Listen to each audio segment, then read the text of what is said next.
যদি আপনার উম্মত জান্নাতে গাছপালা লাগাইতে চায় তাহলে দুনিয়ার বুকে 4টা জিকির করবে। কয়টা জিকির বলেন? 4টা জিকির। 1 নম্বর হচ্ছে সুবহানাল্লাহর জিকির, সুবহানাল্লাহ বলবে। 2য় নম্বর হচ্ছে আলহামদুলিল্লাহ জিকির, আলহামদুলিল্লাহ বলবে, সুবহানাল্লাহি আলহামদুলিল্লাহি। 3য় নম্বর আছে লা ইলাহা ইল্লাল্লাহ, এই লা ইলাহা ইল্লাল্লাহ জিকির। 4র্থ নম্বর আছে আল্লাহু আকবার। এই 4টা জিকিরকে যদি আমরা একত্রিত ভাবে পড়তে পারি তাহলে আমরা এইভাবে পড়তে পারবো, সুবহানাল্লাহি আলহামদুলিল্লাহি লা ইলাহা ইল্লাল্লাহ আল্লাহু আকবার।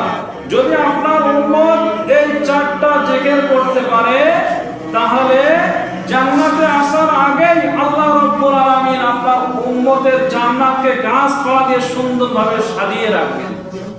এটা আমাদের নবীজিকে ইব্রাহিম আলাইহিস সালাম